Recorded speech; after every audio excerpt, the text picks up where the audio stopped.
Hello students, कैसे हैं आप सभी। उम्मीद करता हूं सभी स्वस्थ होंगे और मस्त होंगे। तो आज के सेशन में हम लोग एक कविता है जिसका नाम है बादल राग, और यह कविता है सूर्यकांत त्रिपाठी निराला जी द्वारा लिखी हुई है। इसमें बादल है ना, क्रांति का प्रतीक बताया गया है। यानी कि आप लोगों को पता ही है, जैसे जैसे जब जब देश में क्रांति हुई है, जो निम्न वर्ग होता है, जो शोषित वर्ग होता है, उसका हमेशा फायदा हुआ है।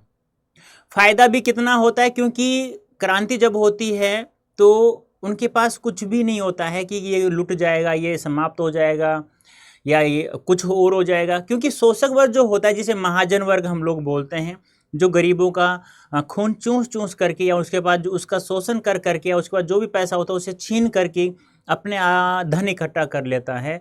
तो जब क्रांति होती है तो उसे उस खजाने का लुटने का डर उसे होता है। तो यहाँ पर दो वर्गों के बारे में बताया गया है, शोषित और शोषक वर्ग के बारे में। तो इस कविता को हम लोग अच्छे से ध्यान से यदि हम लोग पढ़ेंगे एक एक शब्द को अच्छे से, तो उम्मीद करता हूँ आप लोगों को अंत तक कोई प्रॉब्लम नहीं होगी। फिर हम लोग इसी सेशन में इसी कविता संबंधित मोस्ट इंपोर्टेंट क्वेश्चन से हम लोग देखने वाले हैं। तो जल्दी से एक बार आप लोग मुझे कमेंट करके बताइए ऑडियो वीडियो ठीक है या नहीं है। फटाफट आ जाइए, क्योंकि हमारी कविता का नाम में क्या है आज, बादल राग। वैसे तो बादल को क्रांति का प्रतीक बताया गया, लेकिन राग यानी प्रेम होता है। लेकिन ये प्रेम किससे है?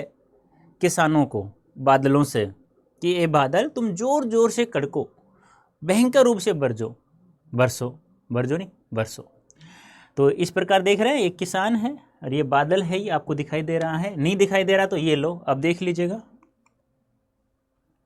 ये क्या हुआ?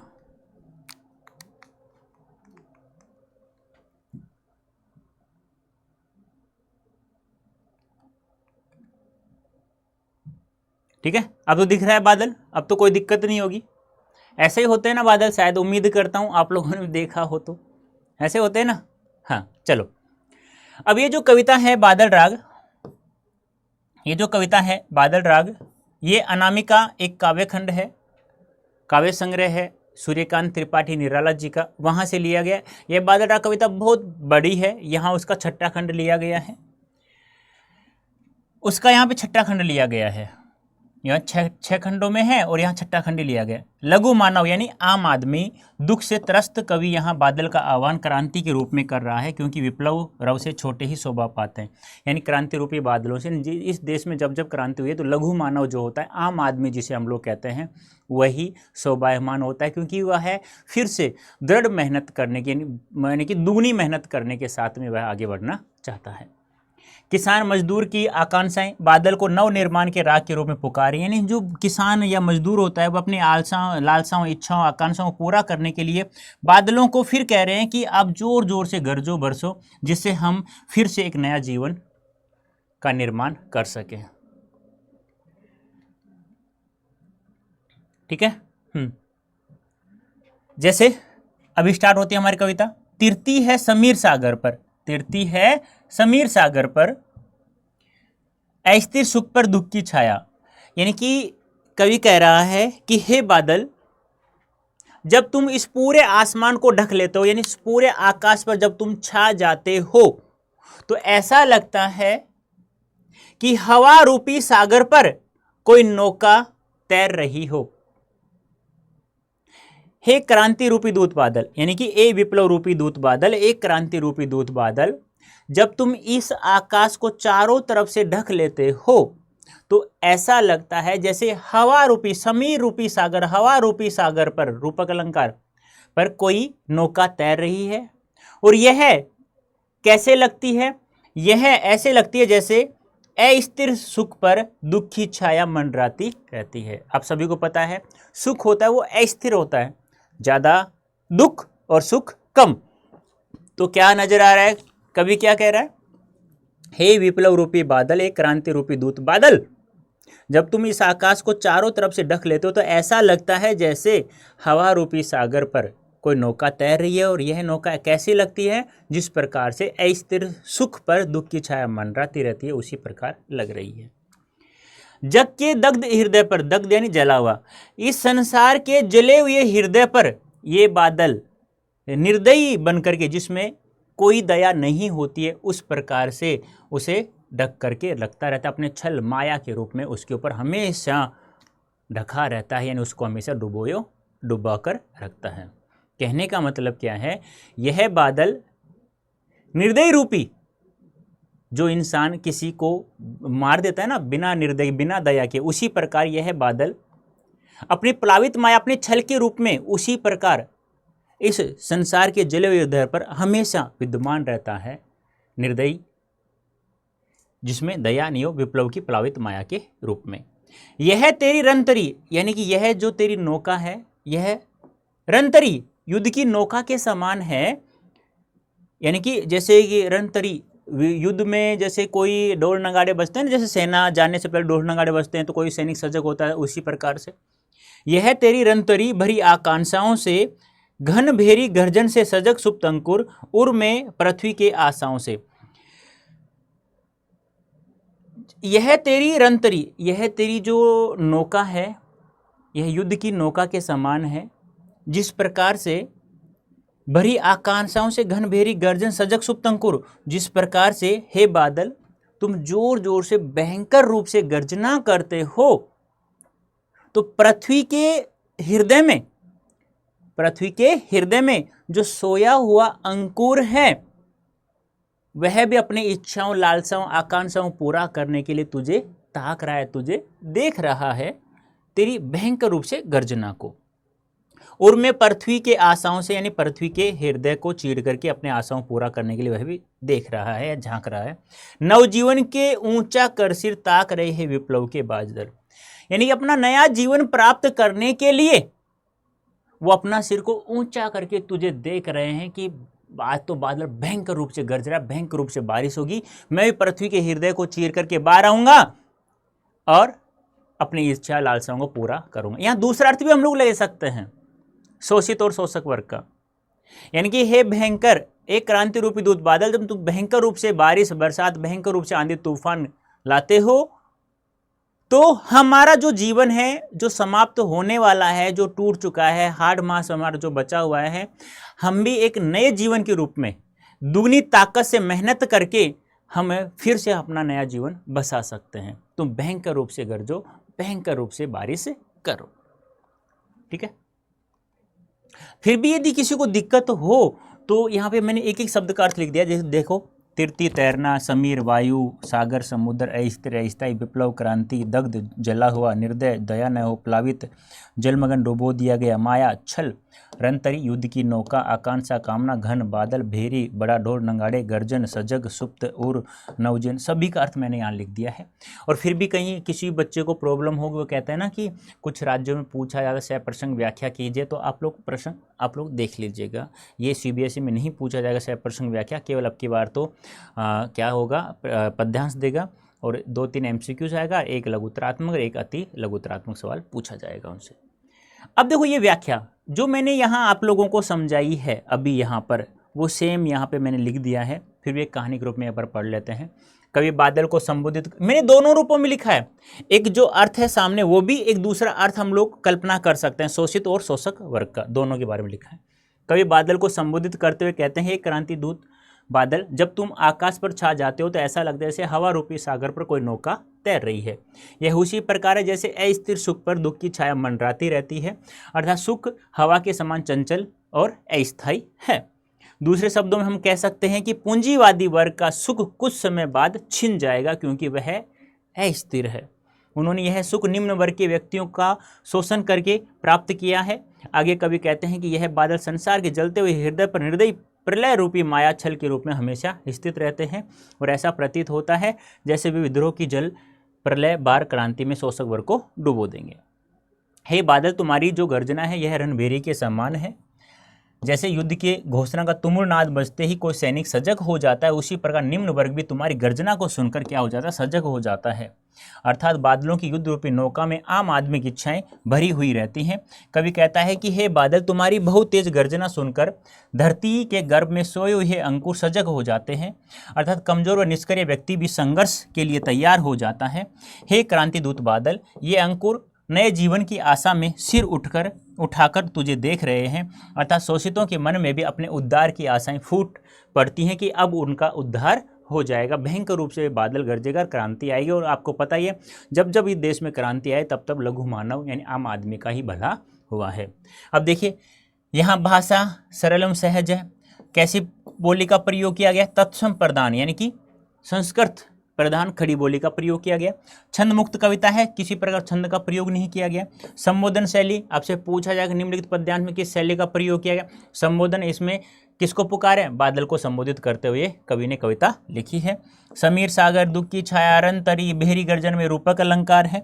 वर्णों की आवर्ती कारण अनुप्रास अलंकार है। पूरे काव्यांश से मानवीकरण है क्योंकि शोषित और शोषक वर्ग के रूप में हमने देखा है। बादल को क्रांति दूत के रूप में चित्रित किया गया। आपसे पूछा जाए बादल राग में बादल को किसका प्रतीक बताया गया है, तो याद रखना किसका प्रतीक बताया गया है? क्रांति का प्रतीक बताया गया है। और ये भी लिख देना कोई भी सवाल आ जाए तो कि इस कविता में बादल क्रांति के रूप में बताया गया है। वो इसलिए क्योंकि जब जब इस देश में क्रांति हुई तब तब एक आम आदमी अपने उद्धार के लिए, एक नया जीवन निर्माण करने के लिए वह सजग हो जाता है। फिर बार बार गर्जन वर्षण मूसलाधार हृदय थाम लेता संसार, यानी कि यह संसार है अपने हृदय को थाम लेता है। कब? हे बादल तुम फिर बार बार भयंकर रूप से गर्जना करते हो और भयंकर रूप से मूसलाधार बारिश करते हो तो डर के मारे यह संसार अपने हृदय को थाम लेता है, डर जाता है। सुनसुर गौर वज्र हुंकार असनी पासे सापित उन्नत सतवीर छत विछत हत अचल शरीर गन गगन स्पर्शी स्पर्धाधीर। हे बादल जब तुम भयंकर रूप से गर्जना करते हो तो इस भयंकर रूप से गर्जना को सुनकर के तुम्हारे अंदर जो बिजली की चमक है उससे जो बादल किसको, यानी कि जो पर्वत बादलों को स्पर्श करने की स्पर्धा करते रहते हैं, तेरी इस बिजली की चमक से वह क्या हो जाते हैं?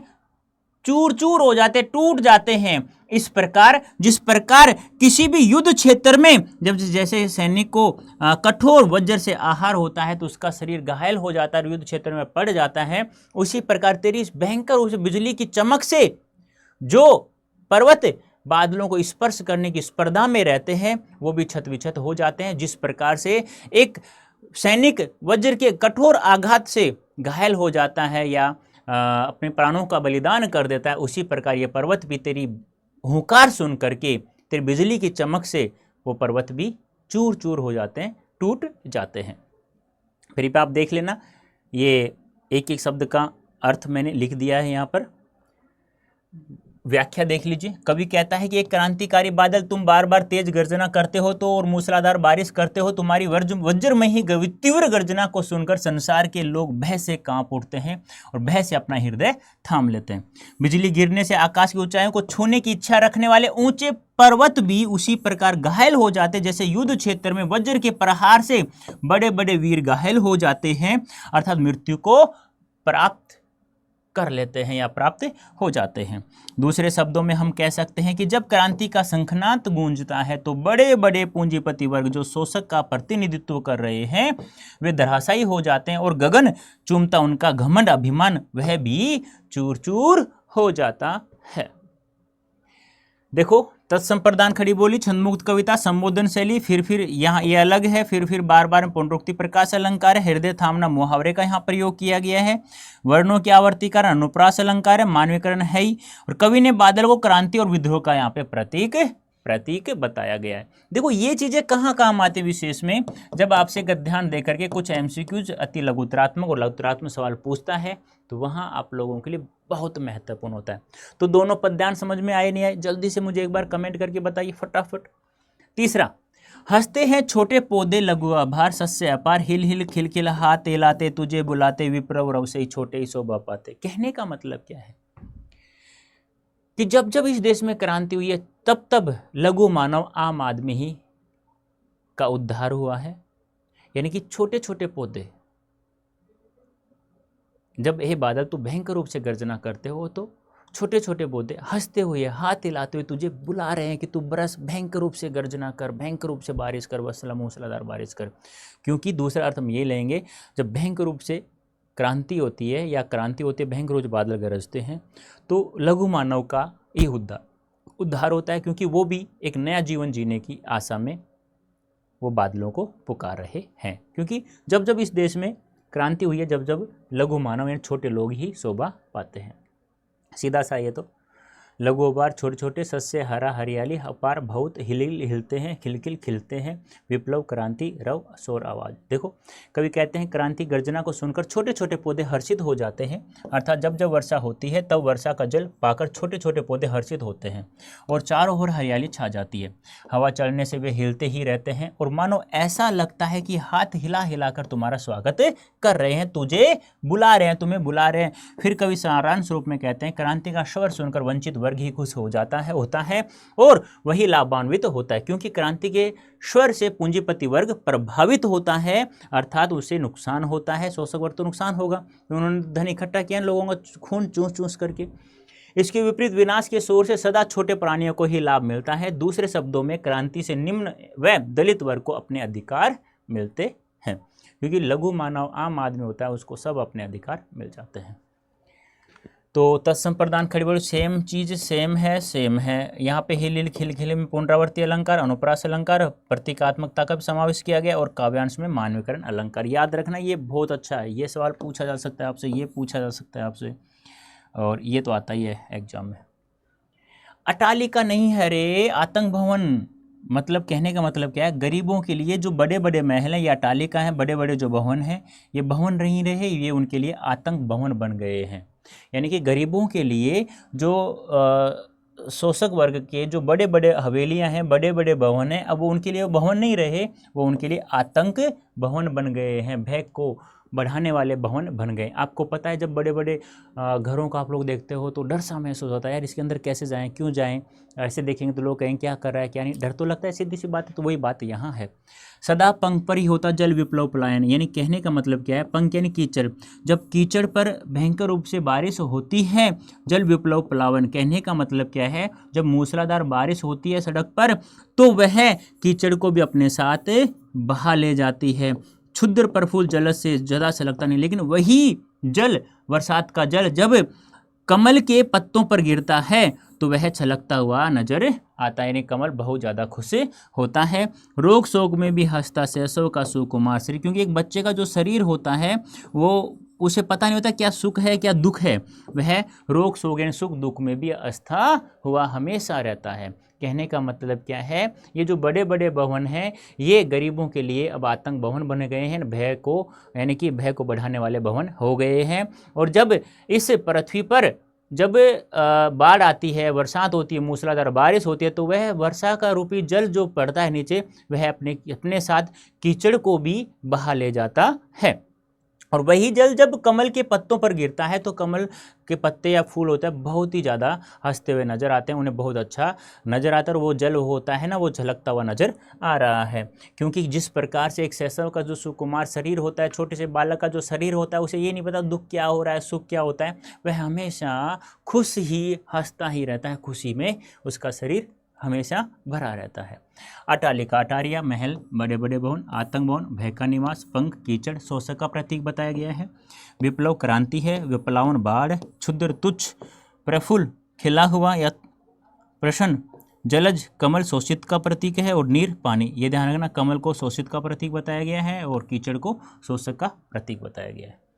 ठीक है, शैशव बचपन सुकुमार कोमल। प्रसंग देख लीजिएगा जिसके बच्चों का काम का हो। व्याख्या, कवि कहते हैं कि पूंजीपतियों के ऊंचे ऊंचे महल अब ये महल नहीं रहे हैं, अब ये गरीबों को आतंकित करने वाले महल अर्थात भवन बन गए हैं। ये सदैव गरीबों का शोषण करते हैं। वर्षा से जो बाढ़ आती है वह सदा कीचड़ से भरी धरती को ही डुबोती है, अर्थात भयंकर जल पलावन सदैव कीचड़ को बहा ले जाता है। दूसरे शब्दों में हम कह सकते हैं कि यहाँ पंख कीचड़ शब्द धनी वर्ग के लोगों का प्रतीक है जो निम्न वर्ग का शोषण करके स्वयं को संपन्न किया है। यही जल जब कमल की पंखुड़ियों अर्थात पत्तों पर पड़ता है तो वह प्रसन्न हो उठता है। यानी कि जब भयंकर रूप से बरसात होगी, जब भयंकर रूप से क्रांति होगी तो शोषक वर्ग को चिंता होगी, उसी का नुकसान होगा। गरीबों का क्या होगा? जब पृथ्वी पर बरसात होती है भयंकर रूप से तो कीचड़ को अपने साथ बहा ले जाती है, शोषक वर्ग को अपने साथ डुबो ले जाती है, उसका नुकसान होता है। अब बेचारा जो कमल है, बेचारा जो गरीब है, वो तो हमेशा खुश रहेगा, अर्थात वह खिल उठता है। जैसे बच्चे कोमल मुलायम शरीर के होते हैं, वे रोग व कष्ट के समय भी सदैव मुस्कुराते रहते हैं। कवि कहता है कि क्रांति के समय भी निम्न वर्ग के लोग खुश रहते हैं, प्रसन्न रहते हैं। बाढ़ से केवल पूंजीपति वर्ग ही प्रभावित होता है। ये सेम चीज़ें हैं। छंद मुक्त मुक्त छंद कविता, तत्सम प्रदान, खड़ी बोली, छायावादी। ये देखना कि आपसे पूछा जाए ना प्रस्तुत पद्यांश, बादल डाक से कोई भी पद्यांश आ जाए तो कहना सीधे सीधे छायावादी शैली का प्रयोग किया गया है। और जहाँ संबोधन किया गया है बादलों वहाँ संबोधन शैली। पंख कीचड़ शोषक वर्ग का प्रतीक, जलज कमल शोषक वर्ग का प्रतीक, शोषित, शोषित यानी गरीब आम मजदूर लोग, पंख कीचड़ शोषक यानी कि महाजन वर्ग, जो सेठ साहूकार अमीर लोग जिसे कहते हैं, जो गरीबों का खून चूसते हैं। रुद्र कोश है, क्षुब्ध तोष है। कहने का मतलब क्या है, जब भयंकर रूप से गर्जना होती है, जब भयंकर रूप से क्रांति होती है, जब जब इस देश में क्रांति हुई है तो शोषक वर्ग को बहुत ज़्यादा डर लगा है। अब वो संतुष्ट वर्ग था पहले, संतोष वर्ग था वो, पहले संतुष्ट था वो, अब वो क्षुब्ध हो गया। क्यों? क्योंकि उसका कोश यानी खजाना, रुद्र यानी रुका हुआ, जो संतुष्ट वर्ग था वो भी अब क्षुब्ध हो गया, क्योंकि वह अपने रुके हुए खजाने को देख करके। यानी जब भयंकर रूप से क्रांति या भयंकर रूप से जब बाढ़ आती है तो संतुष्ट वर्ग यानी जो जमींदार वर्ग या जो शोषक वर्ग जो होता है वह संतुष्ट था, अब वो संतुष्ट लोग भी क्षुब्ध हो गए, खिन्न हो गए, उन्हें बहुत ज़्यादा गुस्सा आ रहा है, क्योंकि अपने रुके हुए खजाने को देख करके। अंगना अंग से लिपटे भी आतंक अंग पर कांप रहे हैं, और वो अपनी स्त्रियों के अंग से लिपटे हुए हैं और फिर भी वो कांप रहे हैं उनकी गोद से, यानी कि वो अपनी स्त्रियों की गोद में इस प्रकार दुबक कर बैठे, उनसे लिपटे हुए हैं और फिर भी वो क्या कर रहे हैं, कांप रहे हैं। धनी वज्र गर्जन से बादल त्रस्त नयन मुख ढांप रहे हैं।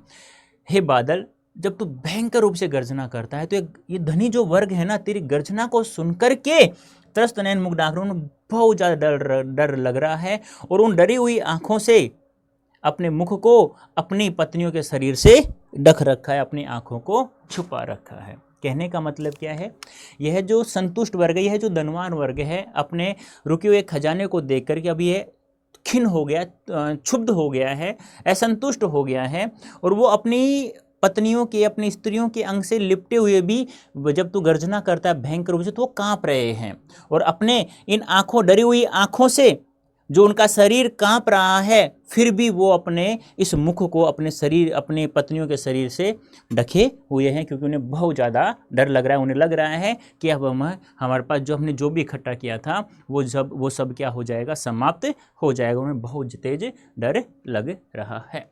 रुद्र यानी रुका हुआ, कोश यानी खजाना, क्षुब्ध यानी अशांत क्रोध, तोष यानी संतोष शांति, अंगना यानी स्त्री पत्नी, अंग यानी शरीर, अंक यानी गोद, वज्र गर्जन कठोर भयंकर गर्जना, वज्र के समान गर्जन, त्रस्त यानी भयभीत। व्याख्या, कवि कह रहे हैं कि यह पूंजीपति वर्ग अपने खजाने में धन का संचय रुका हुआ देख करके या जान करके संतुष्ट वर्ग क्रोधित हो गया है कि ये खजाना अब यहीं कहीं रुक गया है, अब इकट्ठा क्यों नहीं किया जा रहा है। वे अपनी प्रेयसी के आलिंगन में, यानी प्रेयसी पत्नी के आलिंगन में, उनकी गोद में होते हुए भी बादलों गर्जना सुनकर कांप रहे हैं, अर्थात अपने हृदय में वे डर को बिठाए हुए हैं, और वे उस डर से कांप रहे हैं और सोच रहे हैं कि इस क्रांति में वे नष्ट हो जाएंगे। फिर कवि बादलों से कह रहे हैं कि हे बादल, तुम्हारी भयंकर गर्जना सुनकर यह धनी वर्ग भय से अपनी आंखें बंद किए हुए हैं और मुँह को छिपा रहे हैं, अर्थात क्रांति के तेज स्वर को सुनकर वे भय से, उनकी आंखें डरी हुई दिखाई दे रही हैं और वे अपने मुँह को छिपा रहे हैं। तत्सम प्रदान, छुंदमुक्त, छायावादी और वर्णों की आवर्ती कारण, अनुप्रास अलंकार। ए देखो यहाँ पे ए ग ग आ क इनका आवर्ती हो रही है, तो वर्णों की आवर्ती होती है तो वहाँ पर अनुप्रास अलंकार होता ही है। अरे समझ में तो आ रहा है ना? यस या नो में एक बार कमेंट तो करो, मुझे पता चले यार, जल्दी से फटाफट बताइए मुझे एक बार, आ रहा है ना समझ में?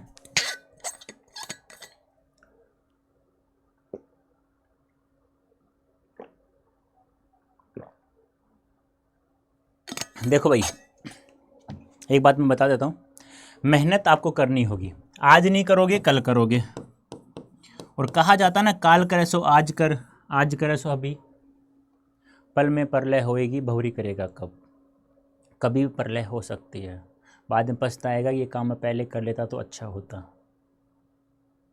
ये तो क्लास 12th की बात है भाई। अब क्लास 12th में आप मान लो आपने 95% से अधिक अंक ले आए प्रत्येक सब्जेक्ट में, क्या आपको टॉप यूनिवर्सिटी मिल जाएगी? कभी नहीं मिलेगी। उसके लिए आप लोगों को क्या करना होगा, CUET का एग्ज़ाम देना होगा। अब CUET के एग्जाम में आपके जो ऑप्शनल सब्जेक्ट है, जैसे आप डोमेन सब्जेक्ट कहते हैं, जैसे आर्ट्स लिया तो हिस्ट्री, पॉलिटिकल, ज्योग्राफी, जो भी आपका सब्जेक्ट है, PCB है तो फिजिक्स केमिस्ट्री बायोलॉजी, पीसीएम है तो फिजिक्स केमिस्ट्री मैथ्स, वो तो चलो ठीक है आप कवर कर लोगे, मान गया मैं कवर कर लोगे लगभग 70-80% जो सीयूईटी का सिलेबस है तो उसका 12th का सिलेबस लगभग समान डोमेन का। लेकिन क्या सीयूईटी के एग्ज़ाम में आप लोग जीटी नहीं लेंगे? क्या आप सीयूईटी के एग्ज़ाम में क्या आप लोग लैंग्वेज नहीं लेंगे? अब यहाँ जो लैंग्वेज पढ़ रहे हैं वो यहाँ जो लैंग्वेज लेंगे, चाहे हिंदी लो चाहे इंग्लिश लो, सीयूईटी का सिलेबस लैंग्वेज का और आपके 12th का सिलेबस बिल्कुल ही अलग है। ध्यान रखना, एक भी टॉपिक समान नहीं है। 200 नंबर की आती है और जीटी आती है 250 नंबर की, जो आप लोग पढ़ते भी नहीं हो बिल्कुल भी। Maths, reasoning, GK, statistics, GK.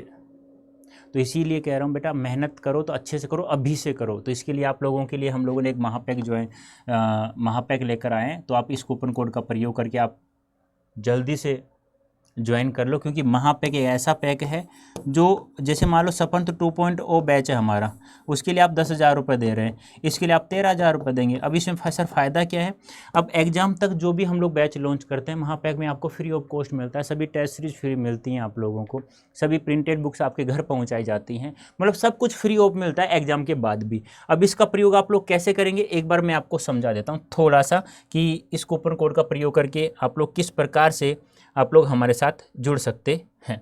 ऐसे गूगल ओपन करना, यहाँ टाइप करना Adda24/7, India largest learning platform पे चले जाओगे, ऑल कोर्सेज दिख रहा है आपको, सेलेक्ट कर लेना इसको।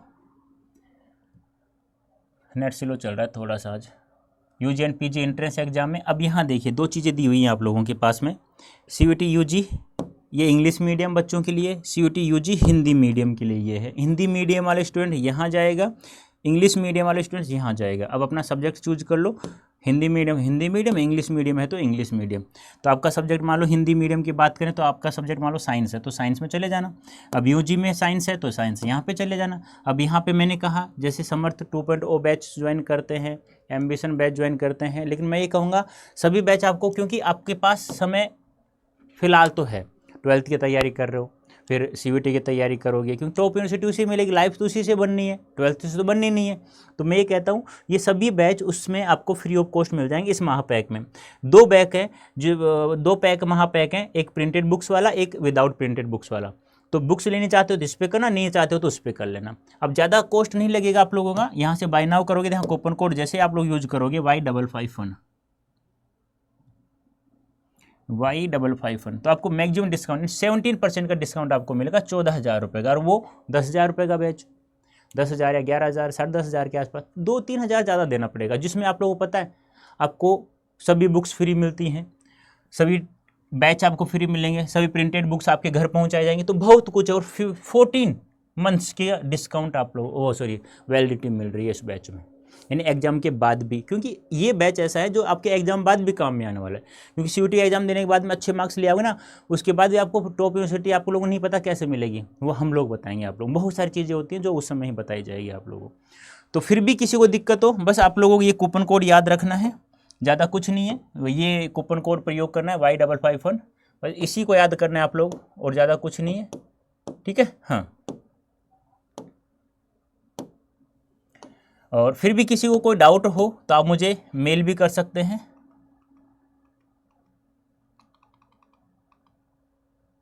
आप मुझे मेल भी कर सकते हैं बेटा।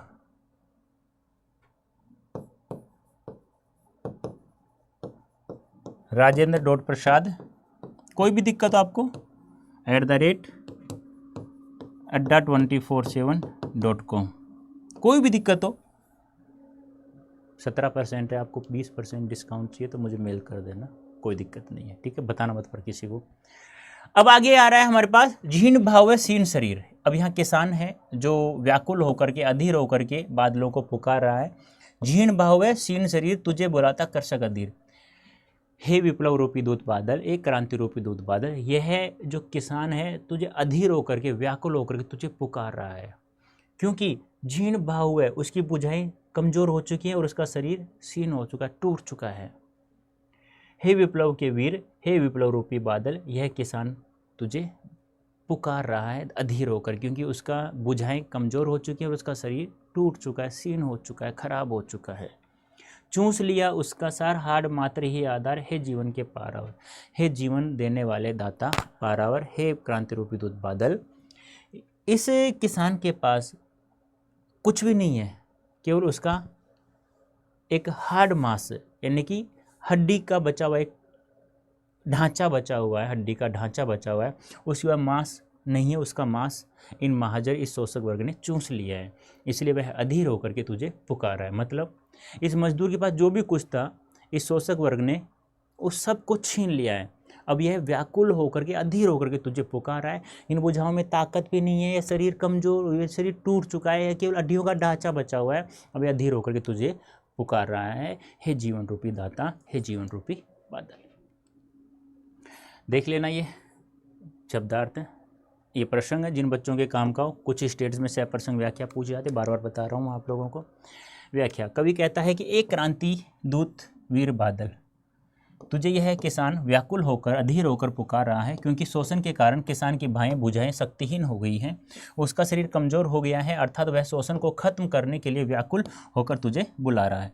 कवि बादलों को संबोधित करते हुए कह रहे हैं कि हे जीवन के पारावर अर्थात जीवन दाता, तुम बरस कर किसान की गरीबी को दूर करो, क्रांति करके शोषण को समाप्त करो। शोषकों ने उसकी जीवन शक्ति छीन ली है, उसका सार तत्व चूस लिया है, अब वह अड्डियों का कंकाल मात्र रह गया। सेम चीज़ें हैं, तत्संप्रदान, मुक्त छंद, संबोधन शैली, विप्लव के, ये ध्यान रखना, विप्लव के वीर, जीवन के पारावर में रूपक अलंकार, झीन शरीर में अनुप्रास, पूरे काव्यांश में मानवीकरण। कवि ने किसान की दयनीय दशा का सजीव चित्रण किया गया। ये हमारी कविता यहाँ पे कंप्लीट होती है। अब हम इस कविता से, जो बादल राग है, अनामिका काव्य संग्रह से लिया गया, जिसके यहाँ पे 6ठा खंड दिया, 6 खंडों में यह संग्रहित है अनामिका काव्य संग्रह में। अब यहाँ जो हमने पढ़ा है उसके संबंधित कुछ क्वेश्चंस हम लोग देख लेते हैं, और बता भी दूंगा कौन कौन से मोस्ट है, उनको तो पढ़ ही लेना। अस्थिर सुख पर दुख की छाया, पर दुख की छाया किसे कहा गया है? अस्थिर सुख पर दुख की छाया किसे कहा गया है? यानी कि आपको पता है जब सुख आता है तो उस पर दुख मंडराता रहता है, और आप लोग कहते भी हैं कि यार ये सुख इतने दिन क्यों है, मेरे साथ ऐसा क्यों होता है, आप लोग कहते हैं ना। तो वही बात यहाँ है, क्योंकि सुख कभी स्थायी नहीं होता है, क्योंकि यहाँ शोषक वर्ग जो शोषितों का शोषण कर रहा है उसके बारे में यहाँ पे बताया गया है। कवि ने दुख की छाया मानव जीवन में आने वाले दुखों कष्टों को कहा है। कवि का मानना है कि संसार में सुख कभी स्थायी नहीं होता, उसके साथ साथ दुख का प्रभाव भी रहता है। धनी वर्ग निम्न वर्ग का शोषण करके पैसा अर्थात धन दौलत जमा करता है, परंतु उसे सदैव क्रांति की आशंका रहती है, और वह सब कुछ छीनने के डर से हमेशा क्या रहता है? भयभीत रहता है। असनी पास से स्थापित उन्नत सतसत वीर, पंक्ति में किसकी ओर संकेत किया गया है? असनी पास से स्थापित उन्नत सतसत वीर। आपको पता है जब युद्ध क्षेत्र में कोई सैनिक वज्र के कठोर आहार से जब आघात उस पर पड़ता है तो वह छत विछत हो जाता है। जिस प्रकार से बादलों को छूने वाले पर्वत जो होते हैं वो भी छत विछत बिजली की चमक से टूट जाते हैं, वैसे ही वह मृत्यु को प्राप्त हो जाता है। तो उसी के बारे में यहाँ बताया गया। असनीपात से स्थापित उन्नत सतसत वीर, पंक्ति में युद्ध क्षेत्र में वीरों की ओर संकेत करती है जो क्रांति में वज्राघात से घायल होकर मृत्यु को अपने गले से लगा लेते हैं। बादलों की तेज गर्जना और भारी वर्षा से बड़े बड़े पर्वत छत विछत हो जाते हैं, अर्थात घायल हो जाते हैं। उसी प्रकार क्रांति की तेज आवाज़ सुनकर पूंजीपति वर्ग भय से कांपते रहते हैं, और उन्हें डर रहता है कि उनका सब धन दौलत तथा वैभव आदि का विनाश हो जाएगा। जिस प्रकार बादलों को छूने वाले पर्वत तेरी भयंकर गर्जना से, तेरी बिजली की चमक से छत विछत हो जाते हैं, तो शोषक वर्ग क्या चीज़ है?